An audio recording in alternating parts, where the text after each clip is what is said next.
What up, chat? Another episode of Analyzing. As you already know, we gonna have Super Bowl 60. Let me fix this lighting real quick. I feel like it's too bright. Bright as fun. Like right there. Okay. What up, chat? As y'all know, as y'all seen. Okay, Super Bowl. Let me actually check on the stream real quick. Let me check how it's looking on stream, guys.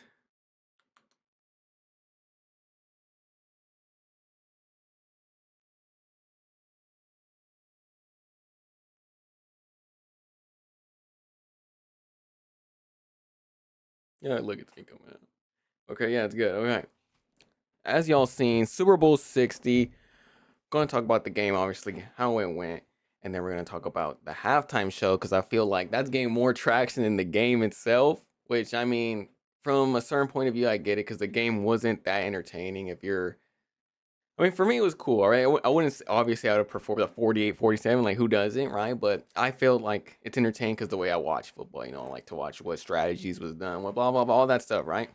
But for the casual fan, obviously, it wasn't that entertaining.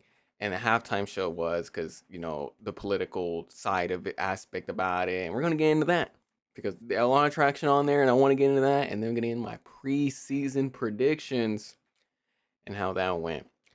All right. So let's go. Let me go on my Instagram real quick to show y'all the score. Green. Woohoo. Look at already there. Damn, I did. It's so long. Anyways. Okay. So as we already know, the Patriots lost to the Seahawks. The Seahawks beat them 29-13 in Super Bowl 60. And like I was saying, right, it wasn't a great game. Like obviously for the casual fan, I'm not gonna say it was a great game. It was an okay game. I thought it would have been closer, to be honest. But then looking at all of it, it was actually how it was supposed to be. Like I was saying in my predictions, I was saying like the defense is the Seahawks defense is what's gonna win in the game. And that's exactly what it did. Because I was saying about Drake May, I had my questions about Drake May, and we're gonna get into that. But I want to get specifically into the Patriots defense, right? But let's show like the touchdowns that was going on, just for y'all who missed that. Let me go back. Kenneth Walker, bro.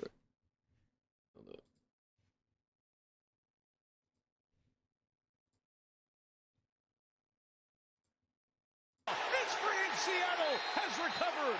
Byron Murphy falls on the football. So it went scoreless, basically. Actually,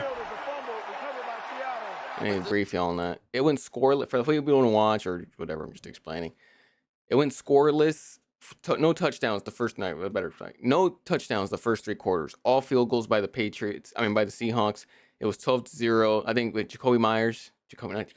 Michael Myers, I think, is their kicker, if I'm not mistaken. Pretty sure. Yeah, Jason Myers. My bad, Jason. Jason Myers is their bad guy. So it was all field goals by him. Whole third quarter. All three quarters just until the fourth quarter. No touchdowns. All field goals. And then so this is the the strip sack. Yes, by Hall. And that's what one of the turners were talking about. Drake May, bruh. He had two. I think he had like 2 picks. Yeah, 2 picks. It was this fumble, and then he had the 2 picks. But anyways, okay. 4-man rush. George Holani's the running back. Fake to him. Darnold to the end zone. Barner's got it. That's what led to the A.J. Barner touchdown. Got to play the run game here because they're in such an advantageous position. You see the heat coming on the play, but eventually the dam had to break. George 8:50 to go. Trying to step up and shoot one downfield. It's That was a pick. And then this then Wasu in pick 6. And they bring a pressure as well. And they get a knocked out as Witherspoon came under pressure. And Uchenna Nwosu is going the distance for a touchdown.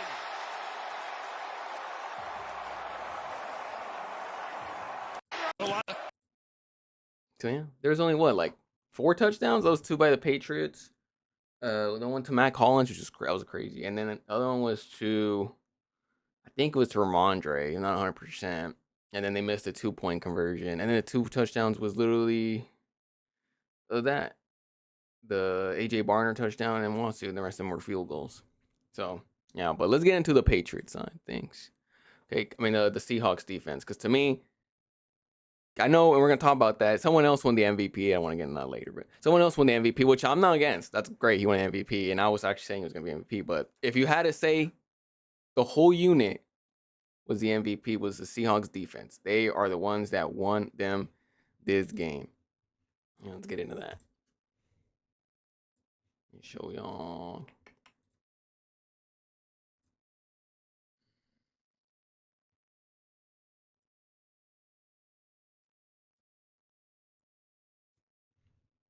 Yo.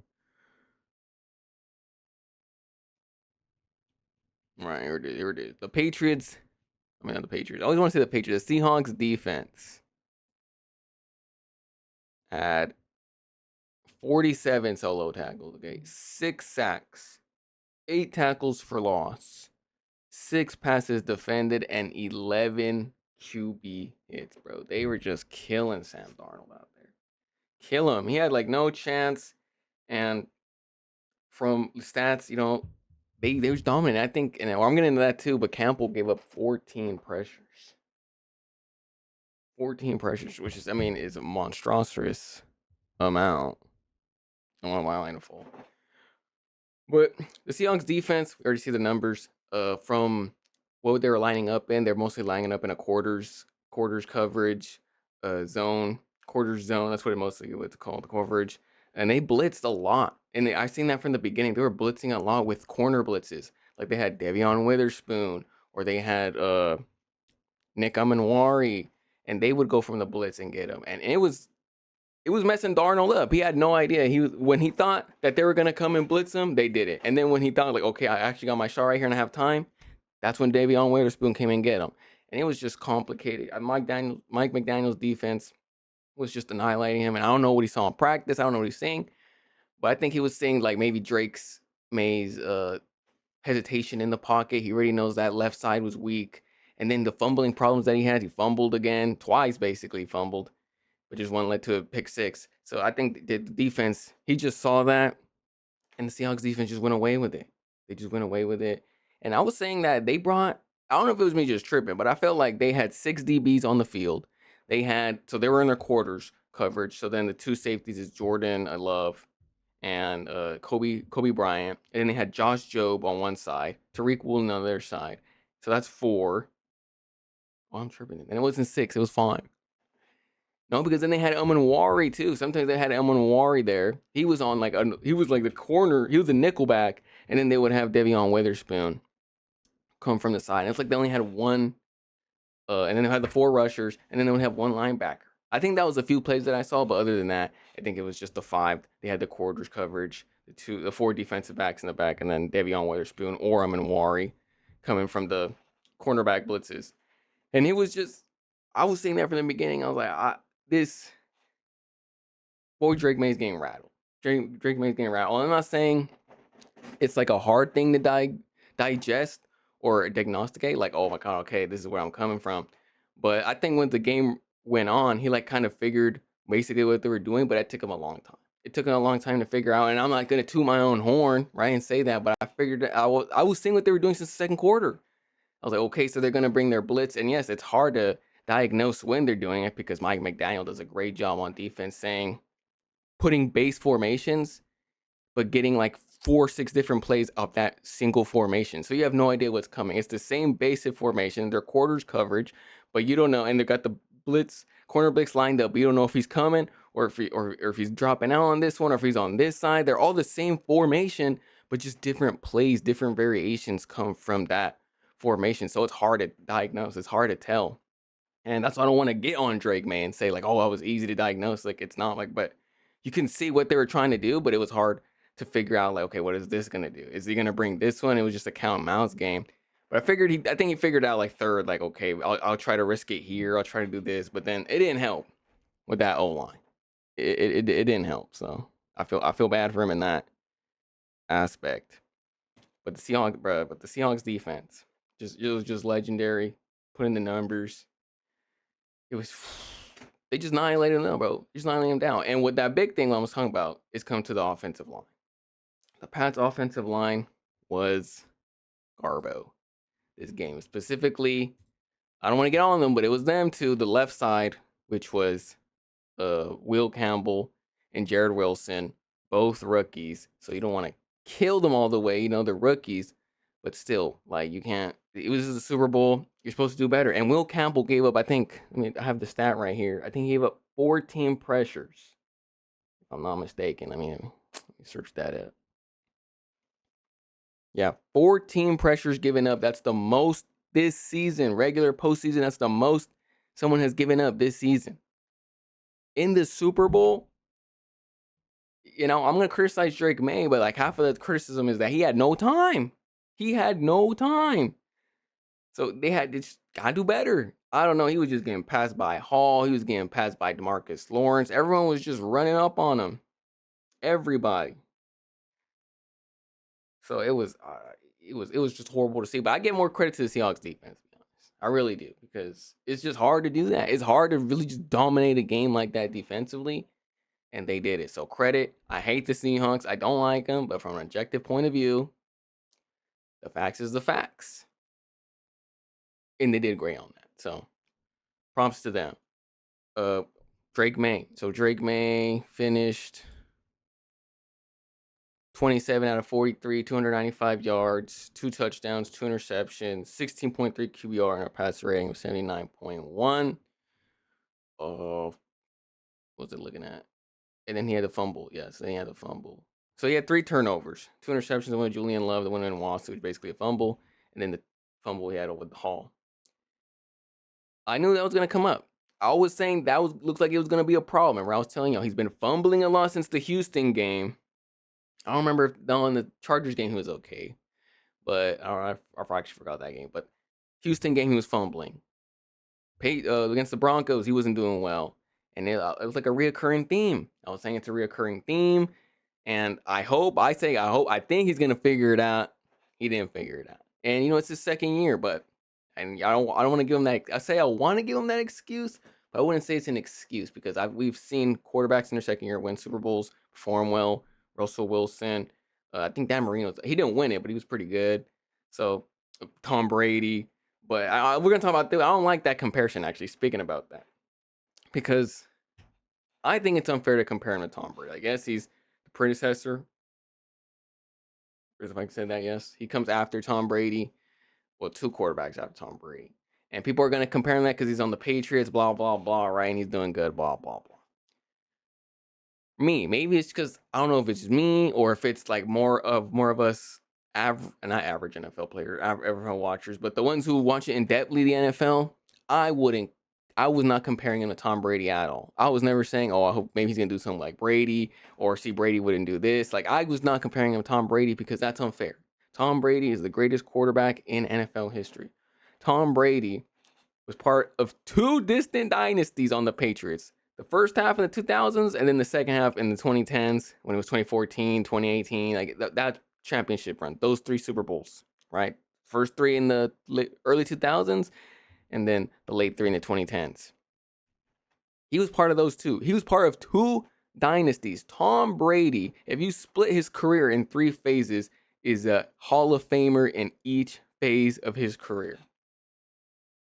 So it's unfair to compare the guy. It's unfair to compare them. And I was just listening to that because I was seeing people on social media and even in my own family watching the Super Bowl. And my dad, who's not really an avid football watcher, he was saying, "Do you not like Tom Brady?" And I was just like, "What?" And then other people were saying, like, "Damn, that sucks, being like you got to be after Tom Brady." Like, people are really thinking about that. And for me, I don't know if maybe it's just me, or it's because, I'm a commentator. I'm an analyst, basically, right? I watch the games. I watch, this is what I care about. And maybe I just watch too much football, saying, like, why would I compare him? Like, he's just gone. The team is his second year. They're just barely, last year they were 4-13. 4-13 this year. They're 14-3. I was just talking about it's a good turnaround. I didn't even expect them to get the Super Bowl. I was just saying it's great that he's led the team to this.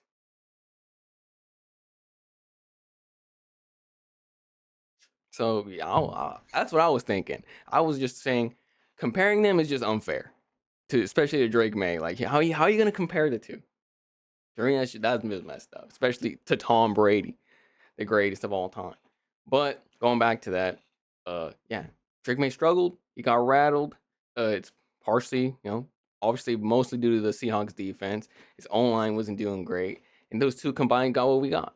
But then I think he could have figured out a few things. He could have figured out the Seahawks defense a little bit earlier. Figure out that okay, they have this for me. They're gonna come with me on this blitz. I should get the ball out earlier. He was holding on to the ball a lot, and if you know that blitz is coming, throw the ball out. Who cares where it goes? Just throw the ball out. And then I remember in the third, fourth quarter, they got Ramondre Stevenson going up the flat, going the real route, and then just giving the ball early because he got the blitz coming. He got Witherspoon coming on the left side of the defense, right side of his O line, and they just figured it out to like third, fourth quarter, and it's too late already. You're down like 29. You're down 22-7. Like bro, it's over. So that's what I'm giving criticism for. And I'm not gonna say I'm gonna kill him and say he's never gonna come back, but who knows? Dan Marino never came back. But you gotta do better. You gotta do better. You could have figured it out earlier, and it's not all on him, like I'm saying, but you still gotta get some criticism. Could have figured it out earlier. Could have done some better stuff. But and then also to top it off too, they had no running game. Look at this.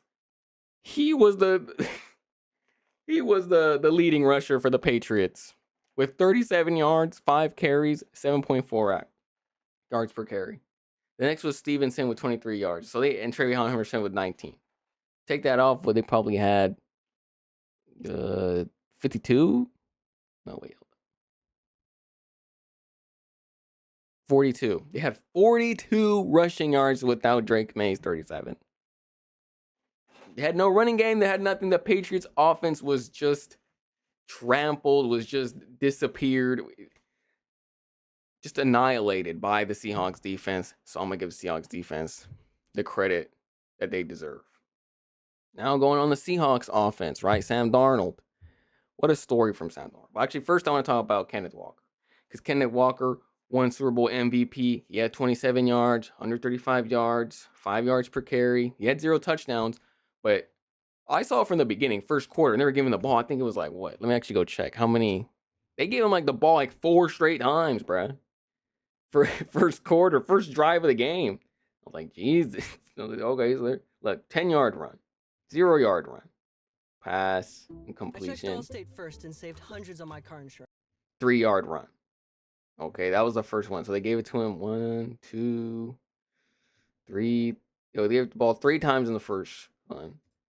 That'll win. Complete, punt, run. So they kept giving him the ball.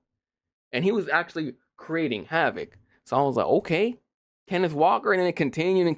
And what, 27 carries, 135 yards. I was like, oh, yep, he's going to be Super Bowl MVP. Especially the game, you know how the game went. It was a defensive game, not a lot of scoring. It was 12-0 first 3 quarters until the fourth quarter with A.J. Barner touchdown.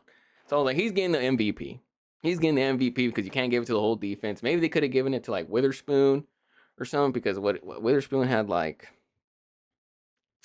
and then Ernest Jones, look at that, he had 11 total tackles. But Witherspoon had 2. Oh, he had 1 sack, 4 tackles, 1 pass defended, 3 QB hits, the most of everybody. And he's a defensive back. He's a corner, but like we're saying, on those corner blitzes, he was the one coming. He was doing smart moves. He was figuring out the time count, the time snap.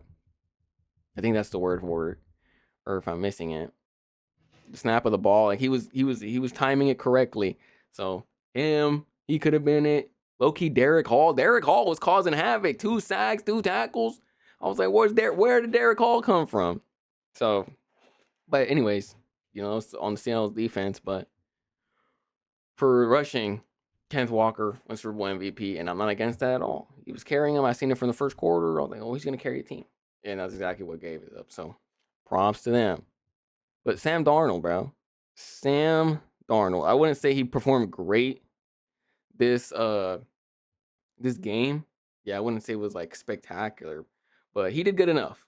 He good enough, especially the first quarter. He was throwing some risky balls. He was throwing some tight window balls, and I was like, we got to slow down. But I think he figured out 3 drives in. He was like, okay, this is gonna be a defensive game. Our defense can hold them. Let me just be conservative. Let me hand off the ball. Let me do a little passes here and there when we got the chance to find it. Let me maneuver around this pocket and let me find what I got. He had a lot of escapability this game. He was escaping a lot of the pressure. So Sam Darnold, dude, he figured out this game. I gotta be just safe with the ball, and that's what you do as a good quarterback. 19 for 38, 202 yards, 1 touchdown, 0 interceptions. Most important thing, 0 interceptions, 53 QBR, and a 74.7 QB ranking. So he wasn't the best, but he was a game manager. He was a game manager, and that's what the game needed with the Seahawks defense, what they were doing to the Patriots offense. That's what you needed. And he completed it. And, it just fulfills the story. His story from bust. He was a New York Jets bust with 3rd overall pick in the 2018 draft. He lasted with the Jets. Remember seeing Ghost game against this very team. I just realized, against this very team, Bill Belichick's New England defense had him flustered, had him confused, had him seeing ghosts. He said, I'm seeing ghosts out there. I don't know what's coming at me. I see him and he's there. They're just confusing me. And against this very team, I don't know exactly what season that was, but a few teams later, after going to the Jets, to Carolina, to the Niners, to the Vikings, to the Seahawks, he beats the Patriots Super Bowl 60. I never saw this coming. I was never a big Sam Darnold fan. I was never a hater either. And to be honest, I didn't really believe he was a starter till the Vikings last year. Like, I remember when he left, when he was on the Niners as our backup, I was like, oh, he's a good backup. I think he's going to be good under Kyle Shanahan. He has arm talent.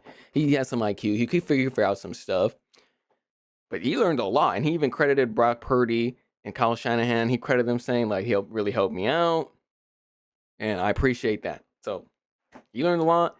He learned a lot, obviously, under Kevin O'Connell with the Vikings. And that's when I thought that, okay, he's a starter. And I'm going to get in this later, too, about the Vikings. They should have kept him. I said that before this was even popular. They should keep Sam Darnold ahead of J.J. McCarthy. I know J.J. McCarthy is a 10th pick. I'm going to get into that later because it's in my thing. I know he's a 10th pick, but I would keep Sam Darnold over J.J. McCarthy. And I know why the Vikings did, okay? Because they drafted him 10th overall. And with that draft projection, that draft choice comes expectations. And I get that. And, people were, and at the time, it seemed reasonable. I didn't believe so, but you could see where they were coming from. The general manager, he just got fired. Let me actually search up his name. Just say it right. Vikings former GM. Yeah, Kwesi Adolfo-Mensah. Okay, my guy right here. He said it too. He said at the time it was reasonable because, Sam Darnold, he just came from that. Okay, he had one good season. Is he going to produce more? Can he produce more? I don't know. Remember the 2 games he had versus the Rams in the playoffs, and then versus Detroit in that was the big name tag on him. That, okay, he does good regular, like just high little Nick games, regular season games, he does well. But what about in the big pressure moments? What's he going to do? That same old questions for mostly every quarterback, and he fumbled on those. He didn't do great. But now in this season, he did great. So I get that why Mensah did that and why the Vikings organization did that. But I was calling from the beginning. I was like, I just don't trust J.J. McCarthy. And I'm going into that later on. But props to Sam Darnold. He went from bust to Super Bowl champion. So, and the Seahawks got him on a great deal. So, it was they did a very good business part on their side. And then the last team we're going to, the Patriots defense. If it wasn't for them, I think the Super Bowl probably from the 3rd quarter would have been 30-0. If it wasn't for them, if the Patriots defense was some other defense, it would have been 30-0. They kept them in the game. They kept it at 12-0. They had 65 tackles, 1 sack, not a lot of pressure, but 7 tackles for loss. 7 passes defended, 6 QB hits. They were keeping them in the game. Christian Gonzalez had a spectacular performance, in my opinion. He stood out. There were some missed throws by Darnold there, but I feel like they were getting to him. And the Patriots defense got into the backfield. Okay, but like I'm saying, Sam Darnold had maneuverability, escapability. He figured out how to escape a few of them times. So they were in the backfield. And they were getting separation after separation after separation. So I was like, okay, like this is the Patriots defense doing good. But they just couldn't hold up. Their offense just couldn't hold up. So I feel bad for them. I remember, I don't know if I could find it on Instagram, that funny reel they had. Where was that? I don't think it'll be on the NFL, but I don't know where to find it. Where it was after a turnover, and all of them, all the Patriots defense in unison just goes like, "Oh my god!" Let me try to find it. I know it was on a meme page, but I don't know which meme page.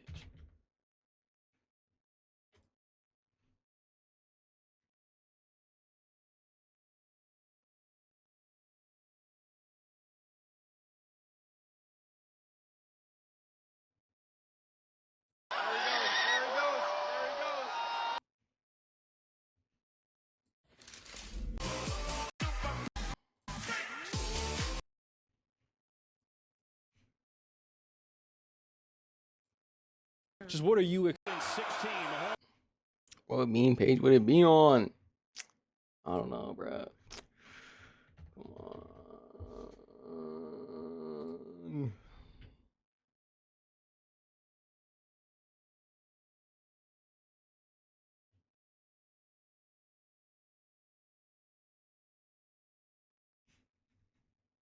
I feel like I can't find it, guys.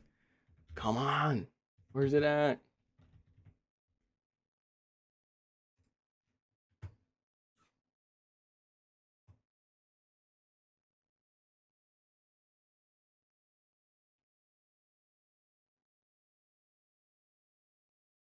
No, I'm probably not gonna find it. Dang it. But anyways, it's just funny. It was a funny pick because all of them are in unison going like,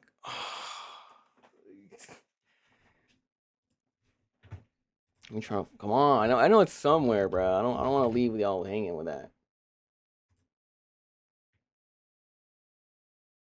Yeah, there it is. There it is. That's brain rot videos. Look at this. You're like, oh. I think that's Jason. I think that's K1 Chase on, bro. I don't know what turnover that was after, but it was like, bruh. That just made me laugh because I was like, that's how frustrating it was for them. It's like we stop them time after time, and then our offense produces nothing. Nothing. I would have been frustrated as hell too. I would have been so frustrated, but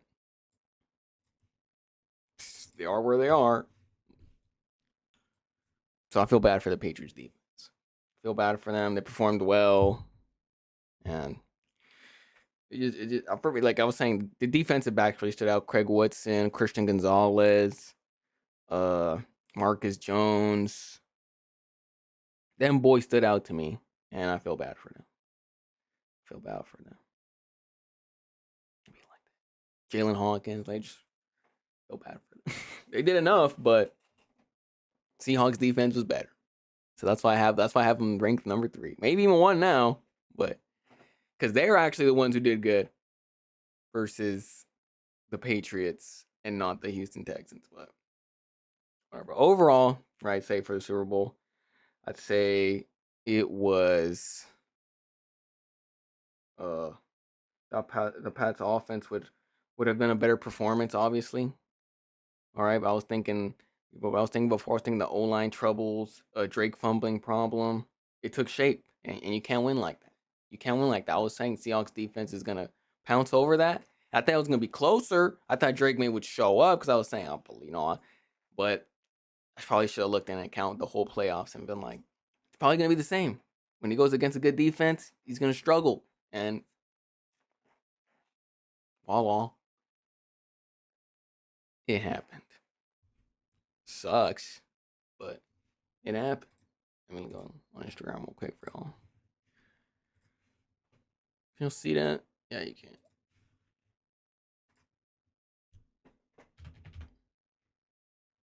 I mean, we already looked at the fumble. Let's see, look at the fumbles again, but you already saw the pick six.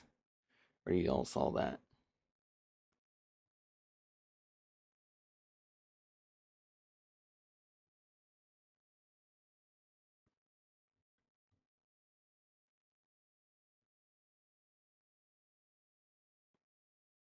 Now let's get into the Super Bowl halftime show because that created more drama than the actual game itself. So if you haven't heard, you live under a rock. Bad Bunny performed at the halftime show. Okay. Where's a picture of him, bro? I need like a still picture of him. Yeah, it works. So we just leave it like that. So this man, Bad Bunny, performed at the halftime show.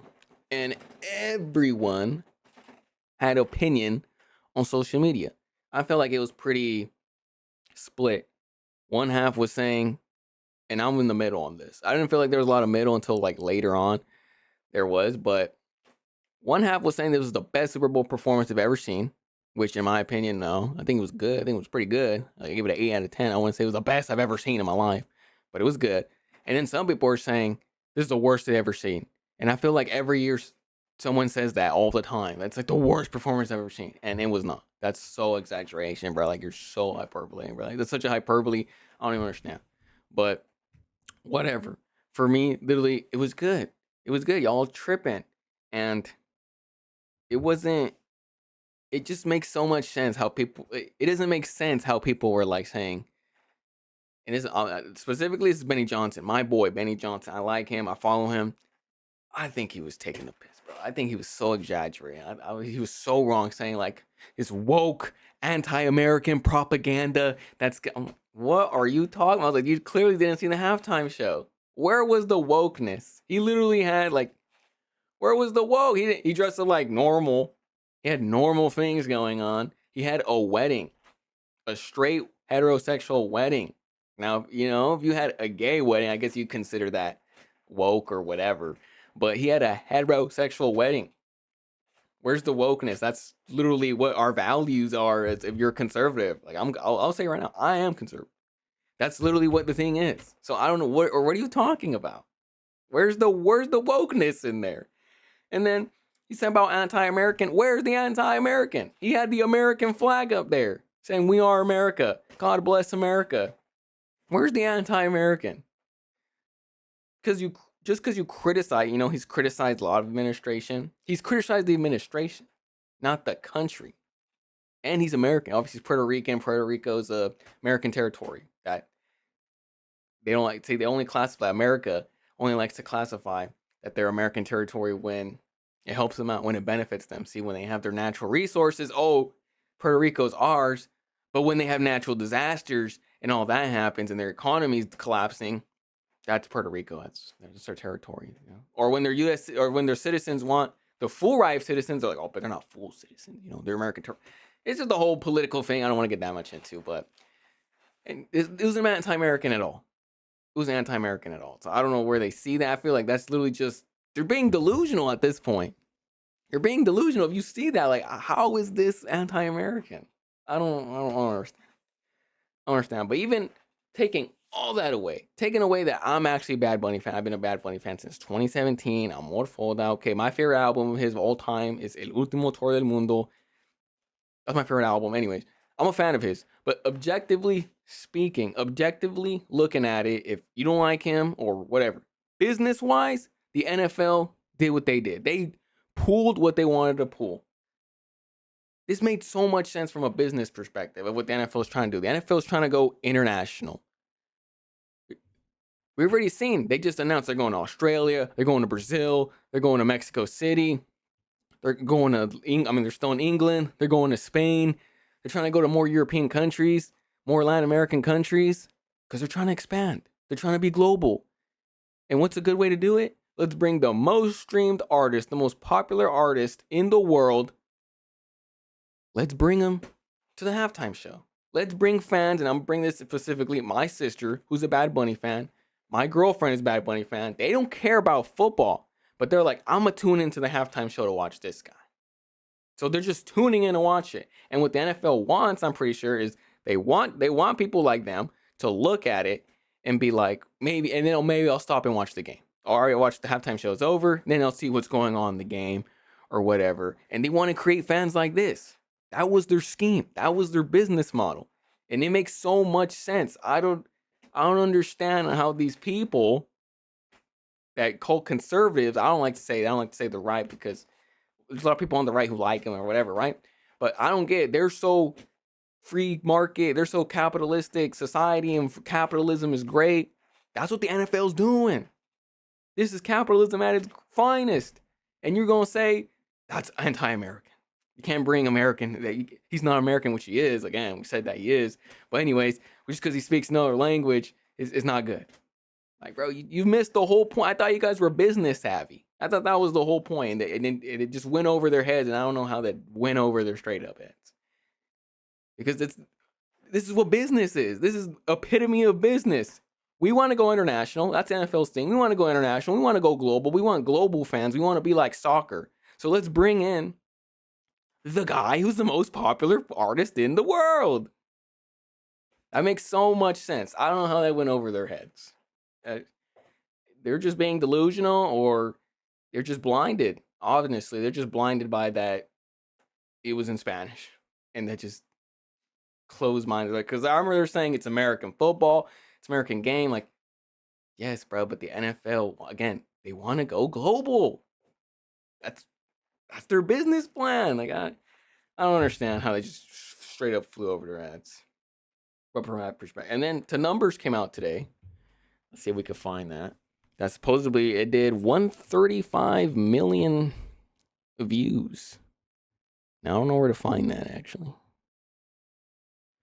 See if the NFL posted it or something.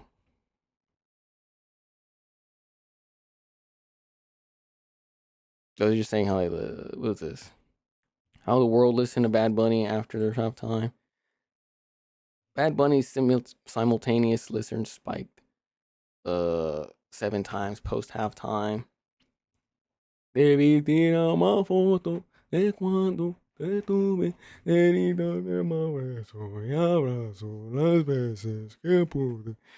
So even if you don't like it, bro, it's just fire. But anyways, 2, 3, Tite me preguntó. And I was betting my homies. I remember I was betting everyone he was going to sing Tite me preguntó first. And that's exactly what he did. Tite me preguntó si tengo mucha novia. Mucha novia. Come on, bro. I can't find the... Yeah, it doesn't say how much numbers you did. Bro.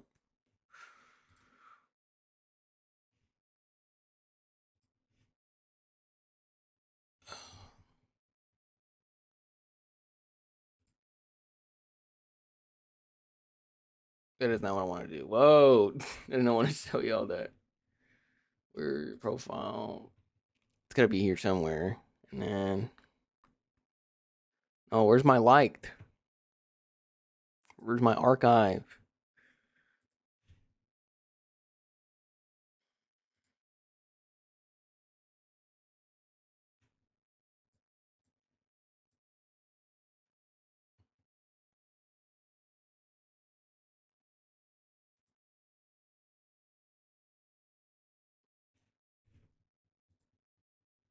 Oh, there we go. Activity. Yeah, there it is.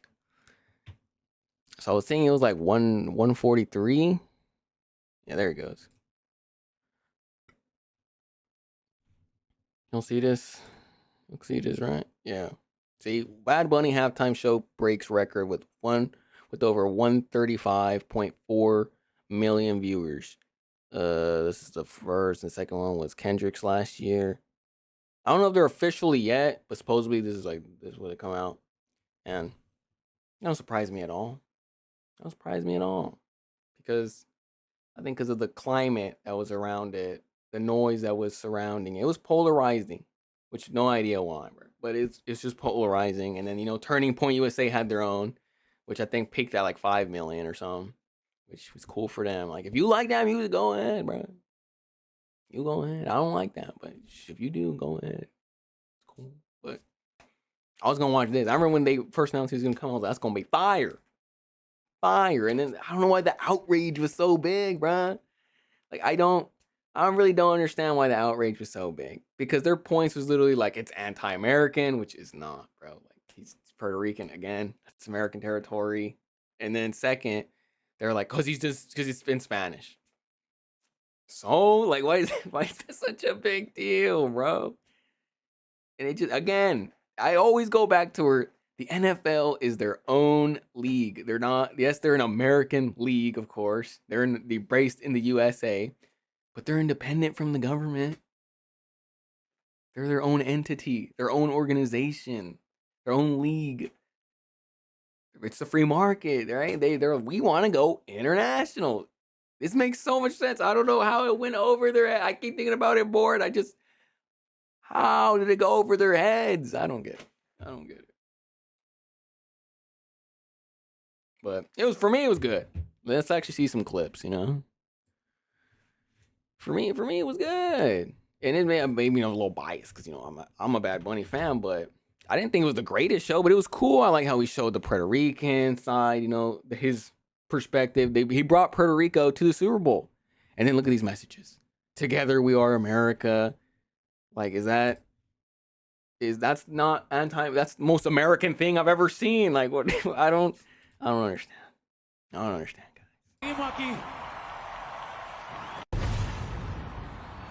Seguimos aquí. Ya sabe, papi, aquí estamos. Let me actually go back. Oh, when you gave the kid.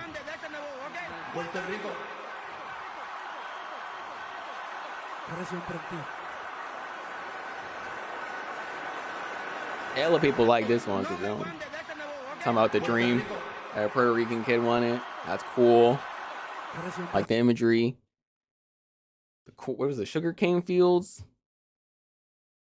Ricky Martin came out. I remember that. The kid on the chair was the most popular one. Where's that?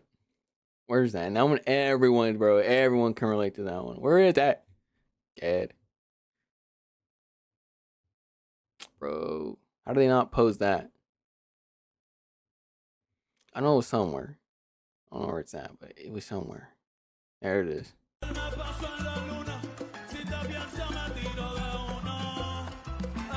Like, wake up.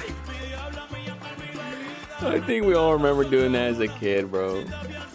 I used to always do that too. The most fall asleep on the chairs. So I enjoyed it. I don't know what y'all talking about, but I enjoyed it. It was great for me. I think I was saying, I think it was just the political climate around it, and it's this side, that side. And I hate that's what politics has become. I hate that. I'm gonna look straight in the camera and say that. I hate that politics has become this side, that side, black or white. It's just these two sides when it's not. It's not. It's a spectrum. That's why it's called a political spectrum. And I hate that they turned this event, this halftime music show, into a political debate. Like, he's just singing, bruh. Like, I don't know. I just hate that. And I don't want to get too political on this channel, which soon I'm gonna have a political channel, by the way. I don't want to get political on this channel because it's sports, right? And I want to separate the two. I know they're intertwined a lot, but this one I just want specifically specifically sports, because sometimes it's just too much. But I hate that that's what the political climate has turned into this side, that side. And if you don't believe in me, you're stupid and you don't know what you're talking about. You're so insane. Both sides say that to each other all the time, and it's so annoying. But why can't we just actually know, bro? Like, I don't know. What is this man sending me?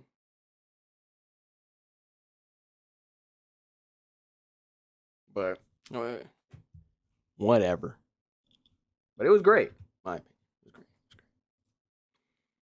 Okay, now after the game, let's get into my preseason predictions. Which, man, I wish I could show y'all the thing, but I don't know. We're gonna do straight up just camera. Straight up camera. But actually, I have my phone here. Actually, it'll all work. So let's get my preseason predictions. Right. I had Super Bowl 60 matchup. My Super Bowl 60 matchup was going to be the Ravens versus Lions, and I had the Lions winning it 30-26. Obviously, it was Seattle Patriots, and Seattle won 29-13. But let me explain y'all, right? I had the Ravens because most everyone did, I'll be honest. And it's not even because of that. I didn't have it because everyone had it.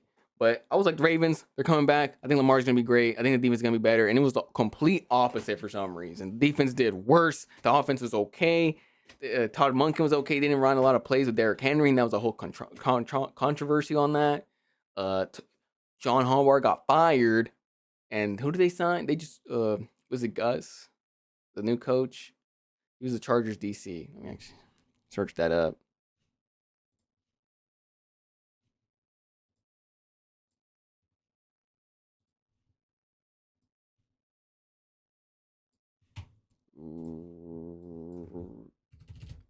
No. Ravens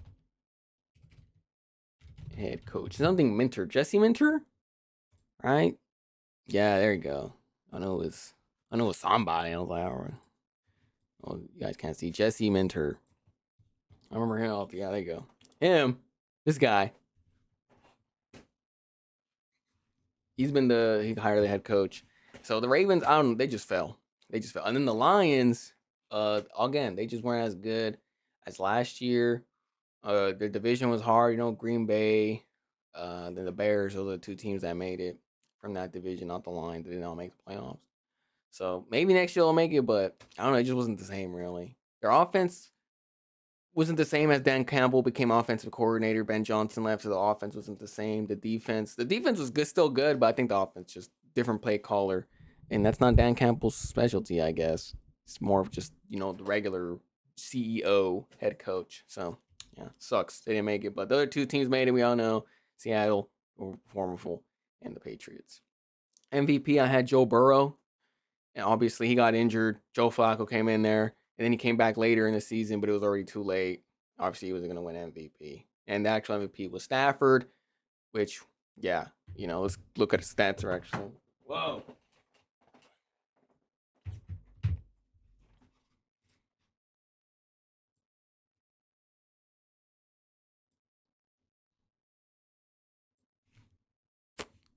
Si te me pregunta, te tengo mucha noia. Mañana tengo otra. Stats.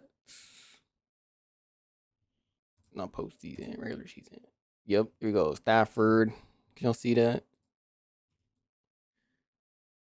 Over here for y'all. Stafford. 4,000 defense was 4,707 yards, 65 completion percentage, 46 touchdowns, 8 interceptions, 71 QBR.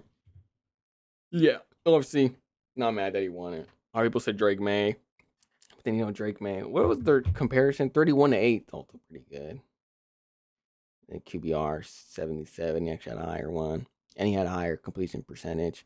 But people were giving him that less yards, and they were giving him that it was a weaker schedule. And then based on how it was on this playoffs, I mean, are they really wrong? I don't think so. So, yeah. Jamar Chase, yeah, I think he actually had a good chance though. I don't know. Was he top 3? I think he was top 3 in receiving yards. Oh, he's top 4 with 1,412, and that's with like 3 different quarterbacks or 2. I think it was Joe, Jake Browning, and then Joe Flacco. So 3 quarterbacks, and he was still in the top 4. And Joe Flacco was thinking the football. Don't get me wrong, and he had 8 touchdowns, 125 catches. So he still could have been in there, but the season that Jackson Smith and Jigba had, winning the Super Bowl, he had 119 receptions. So he had it on less receptions, on less targets, had more yards. He was averaging 100 yards per game. Only had 3. He had 528 yards. Even look at Puka. Puka could have been in there. And for me, I like Puka better than Jackson. That's just my opinion. Obviously, I think and Jigba's the best route runner in the NFL, and he's better route runner than Puka. But look at Puka, bro. He's in there. And I just like Puka's. What I like from Puka is his physicality. Like, I like route running receivers more, but like, I don't know, bro. What Puka just stands out for me is that he's not his strength, but he can still route run, and just his physicality that he has. It just makes me like, I like this dude. But that was just my opinion. That was just me. But I'm not mad that Jackson Smith and Jigba won it. That's cool. You know, he could win it. He can do whatever he wants, brother. And then, so yeah, I'm not mad that he won it. But I predicted Jamar, and it is what it is. And then defensive player of the year, I picked Fred. Fred obviously broke his leg versus Tampa Bay. I think it was his right leg. I think it was. And he was going to come back for the NFC Championship. But obviously that didn't happen because we didn't make it. But the one who actually did win it was Myles Garrett. And obviously, well deserved, bro. He had 23 sacks, which is the new NFL record. 23 sacks. He did it on the Browns. And the Browns were, I think, top 10 defense. He had 23 sacks. He had 43 solo tackles, which is pretty high ranked. He had 60 total tackles, pretty high rank, as we could see. Can y'all see that? Like, yeah. A 33 tackles for loss, 1 passes defended, 3 forced fumbles. So, and then just with the 23 sacks, bro. With the 23 sacks, it was yeah. So I don't even well deserved. I think it's the second one. I think he won it last year, didn't he? I forgot, but it's the second one, and well deserved by Myles Garrett. Offensive Rookie of the Year. Remember, I had Travis Hunter and Cam Ward. Travis Hunter got injured. I forgot which season, but he got injured, and then Cam Ward just didn't really live up to what I thought he could be at Tennessee. But then Tennessee was just garbage. So, yeah. But, oh my God. McMillan won it. I forgot to say his first name. Teratoa, I think it's Teratoa. Anyways, he was what? 14? Can y'all see that? Yeah, 14 in the NFL in receiving yards. He had 1,014 on 122 targets on 70 catches. So 70 catches on 122 targets. 7 touchdowns. Not bad. I think he helped Bryce Young develop, and he was just number 1. So that was the whole thing. And that's cool. I'm not against that. Defensive Rookie of the Year, have Abdul Carter. He just didn't live up with the Giants. I don't even know how much sacks he had. But he just, yeah, I think, and then with that story he had that he was sleeping in meetings, that didn't help him, blah, blah, blah. Who did win was Carson Schwessinger. And to be honest, I didn't know a lot about the guy. But look, he's top 6 in total tackles as a rookie, so that's pretty good. How many sacks did he have? He had 2.5, which middle linebacker is not bad. Solo, he had 67, not bad. So that was good. I would have said Nick Amanwari. That would have been my guy for Defensive Player of the Year. Just how he's so versatile on that Seahawks defense. He can play nickel. He's a big nickel. Play safety. He could blitz. He's a good pass rusher for a defensive back. Like, I would have picked him. He would have been my choice, but whatever. I don't know. I'm not against Carson. I didn't really see him play. I didn't see Carson play like that. I was just watching the Browns, but I saw Nick Amanwari play multiple times, and that guy to me is a baller, and he's a Defensive Rookie of the Year. But whatever. I would have picked him. I would have picked Nick Amanwari. And then Comeback Player of the Year had Aiden Hutchinson. Obviously, he did not win. I think because he actually did good, though. I think he had he had a number of sacks. Let me go check.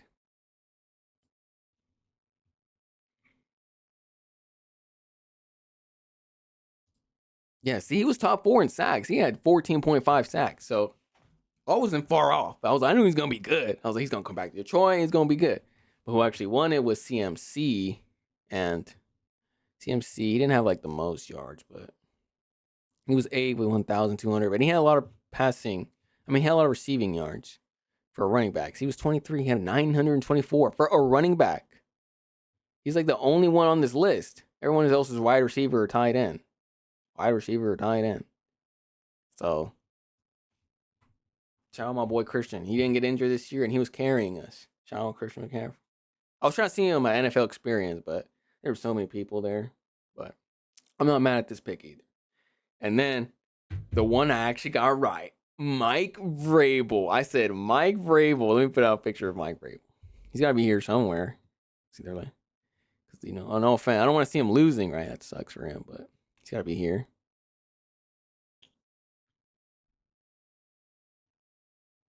Where are you, Mike?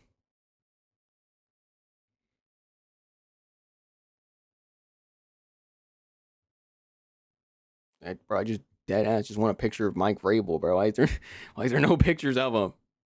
Come on. Where is he? Mike, where are you?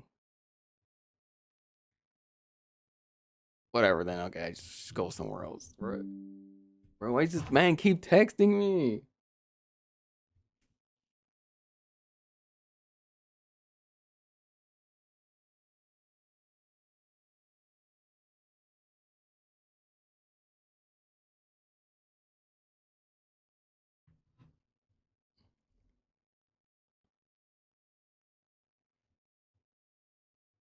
Damn, they literally have no pics of Mike Vrabel. It's crazy, but he's gotta be somewhere around here. What if I just search up Mike Vrabel? Mike Vrabel.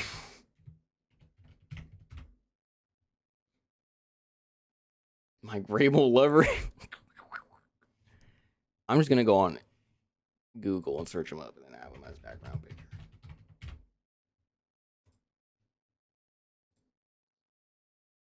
Yeah, Mike Vrabel. There we go, brother. Woo, that's Mike Vrabel right there.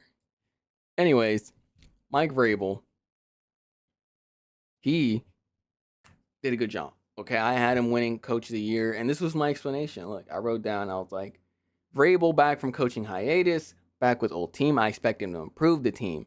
Could be a dark horse playoff team, but I believe, even if they're not, I said I believe they will be. There will be improvement. Give me Vrabes Coach of the Year. Am I not a prediction? Am I not a wizard? No, just the one I get right, and I'm a wizard. But no, but yeah, I deserved. I'm gonna get into why I think another guy actually should have won it too. But hey, I'm not getting any credit away. I said Mike Vrabel, and he did. You know, the team was 4-13 last year.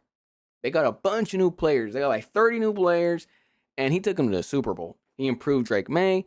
They got into the Super Bowl. They lost, but it's literally his first year as the head coach, and he turned around this team to go to the Super Bowl already.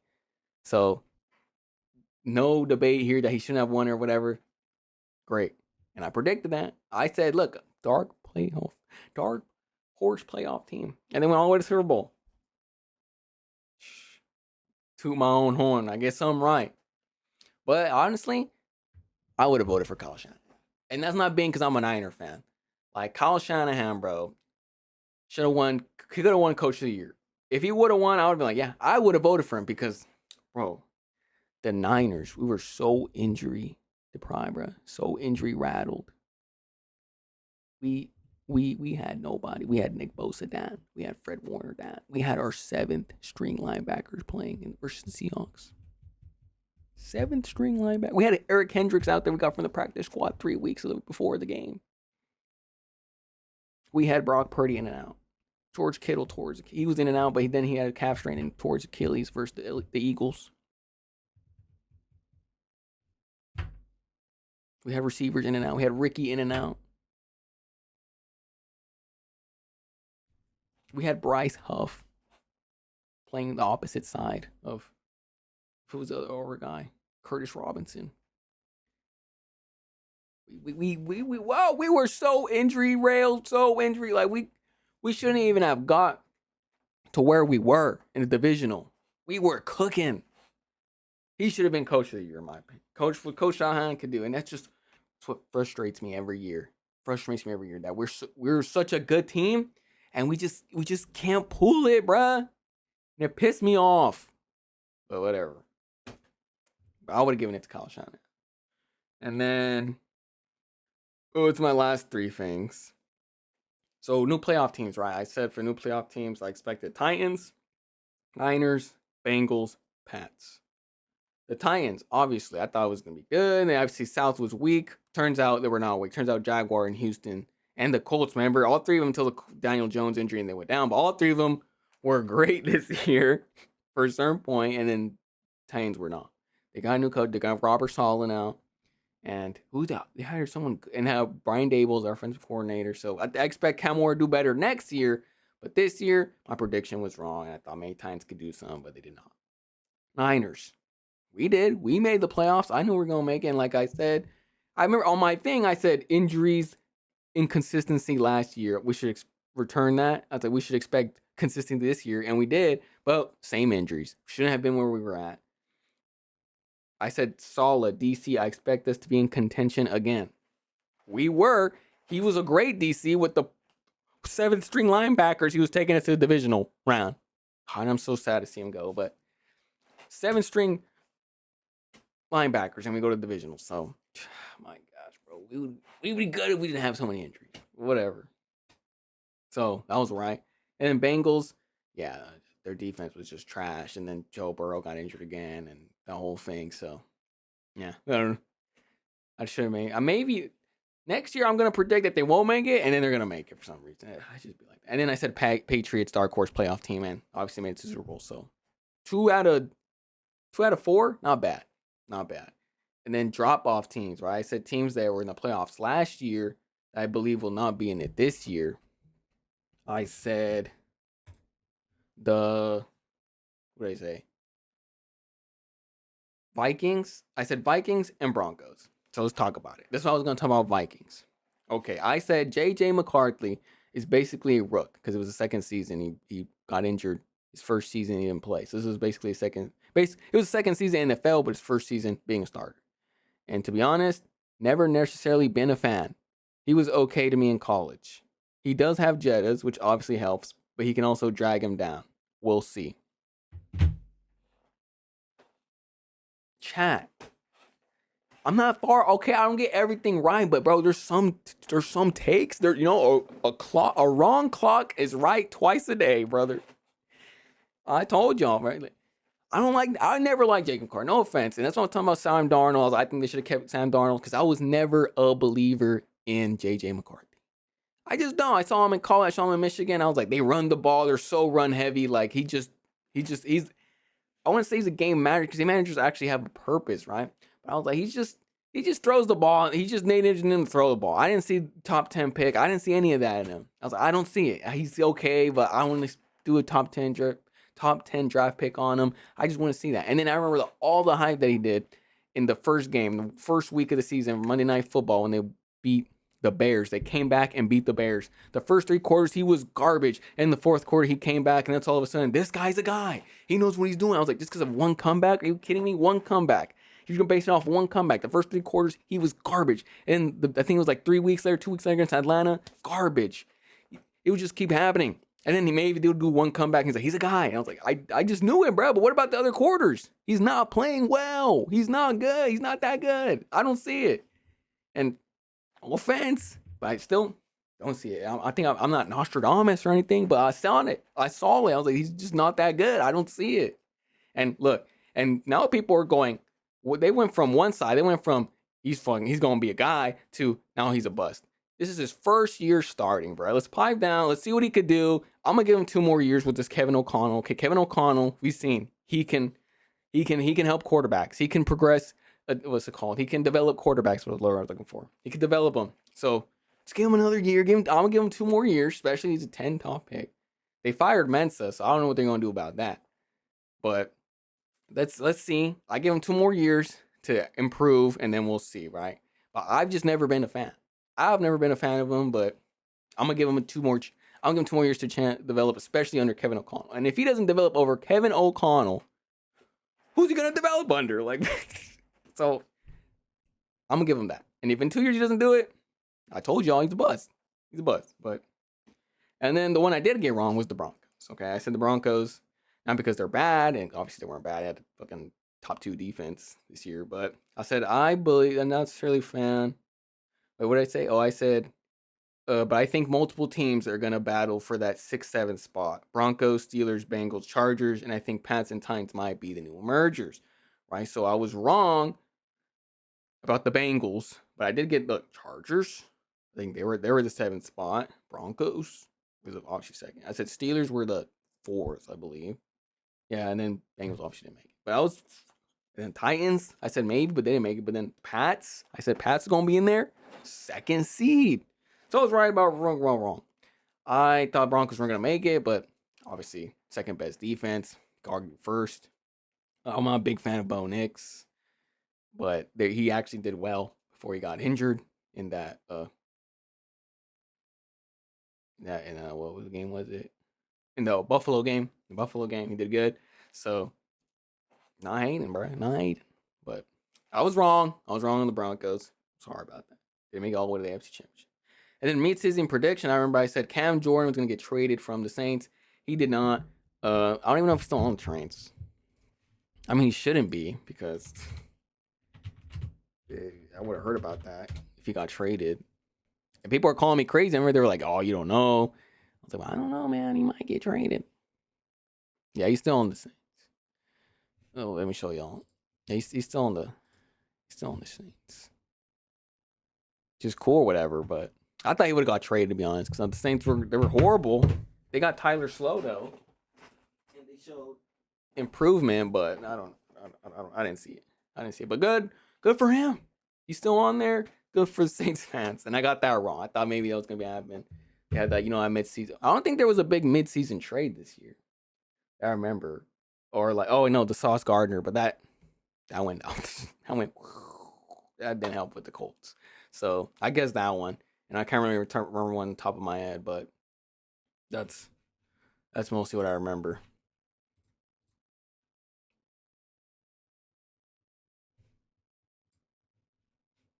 Yeah, that's mostly what I remember. And then new thing, the Super Bowl came out.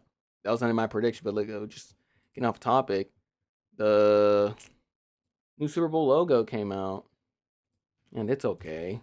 I mean, I guess people are saying Jaguars, Dolphins, Jaguars, Bears. I don't know. I don't really like this trend thing where it's like we'll see the colors. This was pink and like blue. I didn't see how that went with the Seahawks and the Patriots, but whatever. It's gonna be in LA, Super Bowl 61, and we'll see. Obviously, gonna have my video when the time comes, but this is the end of the NFL season, guys. This is the end of the NFL season. Thank y'all for whoever watched on YouTube or watches here. I appreciate all y'all. It was a great year, like on streaming. Love streaming. So yeah, this is the end of the NFL season. Watch out and have more NBA content as the playoffs, as the All-Star game is gonna happen. I don't know if I'll cover that because if it's really bad, or actually, if it gets a lot of buzz, because it's gonna be USA versus the world, and then I'm pretty sure I am because I just want my reaction and be like, oh, this is blah blah blah. So I'm probably gonna cover that, and then more NBA content with the playoffs gonna come around, more soccer. Because this always happens to me. Like I pay attention to NFL from the fall to February, and then February soccer and basketball, and then the different things that happen. Like there's March Madness in March, obviously, and then but I mostly just pay attention to soccer and basketball. I watch Premier League, La Liga, Champions League, Serie A, Liga. I mean, all these where I watch them, and it's gonna be more content for y'all because I'm watching more in depth than like from the NFL because it just happens like that. I feel like for the NBA, it's just the first part of the NBA season before All-Star break. It's just like who cares? Like honestly, like maybe you could call me a casual NBA fan or whatever, but I feel like it just doesn't. I've heard other fans who watch the NFL. It's like, yeah, I watch the games because I just like to watch basketball. But like, do the games really matter? No, because it's like, who cares that the Lakers lost to the Jazz on a Tuesday night in November? Because it's like, what is that going to do? They have a back-to-back the next game. Like, so it's like, what? It really doesn't make any sense. But see, after February, after All-Star break, there's only a few games left. Which seeding you get down because it's like the seedings, the standings, who's gonna be who's gonna go against who's gonna be 1, 2, 3, 4. So they can play each other in the play-in games like 7, 10. So then it gets more interesting, and then obviously the playoffs is where it matters. Who's gonna win the series, break down the series, everything that. So that's my opinion. And then soccer, basically the same thing because it's the whole year thing. It's so many. I mean, 38 games not a lot, but then again after February, this is crunch time. This is who's gonna win. This is the last few games. Who's gonna win the league? With the Champions League, this is playoffs for the Champions League, the knockout stages, and it gets more entertaining, and you just pay more attention to it. But even though I paid attention to soccer the whole year, like I know what's going on. I know Arsenal #1 right now. They were #1 in the Premier League. City just beat Liverpool yesterday to be close between the first spot, and then us and Barca, Real Madrid and Barca right now, we're battling for #1 right now. And then what's the other league? What's the other big league in Europe? It's us, Spain, Premier League, Serie A. Actually, no, I'm pretty sure Serie A. But let's see though. But in the Champions League, obviously and then Bayern's obviously running away with the Bundesliga right now, like they always do. So, and I think they lost for the first time like a few weeks ago. So, we're gonna get more into that. And y'all stay prepared. Okay, love y'all, appreciate y'all. See y'all in the next one.